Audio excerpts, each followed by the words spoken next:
Um outro recurso interessante que a gente pode querer fazer numa livraria é validar na hora em que nós formos mexer, fazer uma alteração no nosso carrinho, no estoque, né? Então, veja bem, vou listar aqui os livros que nós temos em execução, nós temos gravados, né? Então, deixa eu voltar aqui. Então, vou listar aqui todos os livros. Deixa eu... Daqui a pouquinho já vai perder a conexão de novo, né? Então, vou pegar todos os livros que estão aqui. Então, tem um livro da ed 1, ele tem 10 livros em estoque, o ed 2 tem 5 livros em estoque, certo? Se eu quisesse fazer uma compra, colocar no meu carrinho dois livros, 7 livros de do id 2, por exemplo, né? Ele não deveria poder colocar, porque ele poderia dizer que não tem esse estoque, essa quantidade em estoque. Como é que a gente pode fazer isso? Então, veja só, nós podemos fazer isso lá no Serializer, validando os nossos campos. Então, a gente vai fazer da seguinte forma. Vamos abrir aquele arquivo de Serializer, que está aqui. E na hora de criar ou editar um item de compra, né, de criar ou editar um item de compra, que é esse item aqui, nós vamos executar um método de validação. Vamos executar um método chamado validate. O validate ele valida todos os campos. Eu poderia colocar, por exemplo, um validate underline quantidade. Daí ele ia validar só o campo quantidade. Mas aqui eu preciso de todas as informações, né?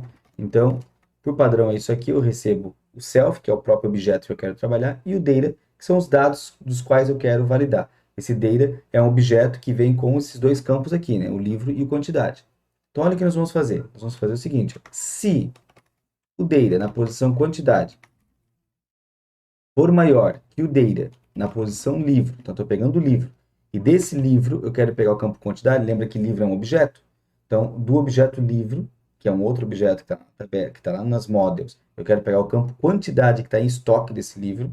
Se o campo for maior, então nós vou retornar um erro. E o erro vai ser o serializers.validation error. Veja, já posso usar serializers aqui, né? Não preciso importar o validation erro lá em cima, porque num vídeo anterior a gente já importou os serializers, né? Todos os serializers a gente pode utilizar. Isso facilita um pouco, né? Para não ter que estar importando sempre elemento por elemento. Então, neste caso, o que eu quero retornar? Eu quero retornar um objeto, né? Assim, ó, eu vou dizer que o campo quantidade,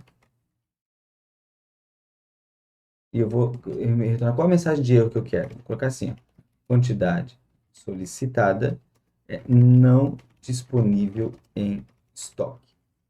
É o nome que eu quis colocar aqui. Uma validação qualquer. Então, se der se a quantidade que eu estou pedindo, por exemplo, eu estou pedindo 15 livros, eu só tenho 10 em estoque. Eu estou pedindo 7 livros, eu só tenho 5 em estoque. For maior do que a quantidade que está em estoque, então, neste caso, eu vou retornar um erro, não tem como, né? Se não, se tudo passar, eu vou retornar o data, está tudo validado, está certinho. Poderia processar esse data também, mas não é o melhor fazer por aqui, né? Se eu quisesse alterar algum valor aqui dentro, o certo seria usar um toInternal value, né? Usar uma outra propriedade para isso. Mas eu poderia também, né? Deixar colocar só o valor máximo de quantidade, por exemplo. Eu mesmo fazer a alteração de data. Daí é certo, né? Não é o correto, mas é possível. Pronto, fiz a validação. Agora, neste caso, se eu tentar fazer uma compra para um usuário, eu vou entrar novamente com o usuário comprador 1 agora, né? Eu vou pegar aqui um token, vou entrar com o meu usuário comprador 1, comprador 1, vou pegar esse token aqui de acesso do comprador 1, que eu acabei de executar, vou autenticar aqui, né? Agora eu vou listar, por exemplo, todas as compras, né? Então eu só tenho aqui a compra do comprador 1. Eu posso fazer uma alteração nesse item aqui, aumentando a quantidade de livros para 15, por exemplo, visto que eu não tenho, mas eu vou criar uma nova compra, certo? Então, um post, vou criar uma nova compra, vou falar aqui no livro 2, que a gente sabe que só tem 5 itens em estoque, né? Eu quero pedir 8 livros, certo? Então, eu vou mandar executar, olha só, e ele vai me dar a quantidade solicitada não disponível em estoque. Veja que mesmo que se eu coloquei no carrinho, eu não estou tirando do estoque, né? Então, outra pessoa pode pedir também 5 livros, 4 livros, 3 livros, desde que tenha estoque. O certo seria na hora que eu estou mudando o status de carrinho para pago, de carrinho para realizada a compra, nessa hora eu tenho que tirar do estoque, né?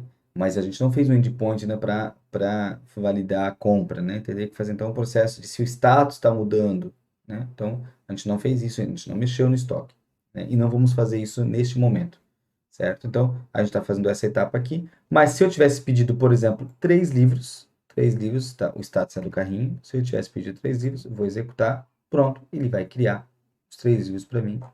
E se agora eu mandar listar as minhas compras, né, o meu status, ó, eu tenho, ó, 8 livros de um carrinho e 3 livros de outro, né, tranquilo. São 2 status, 2 carrinhos de compra que estão abertos, um carrinho com ID 7, outro carrinho com ID 6, né, mas todos eles são com status de carrinho, né?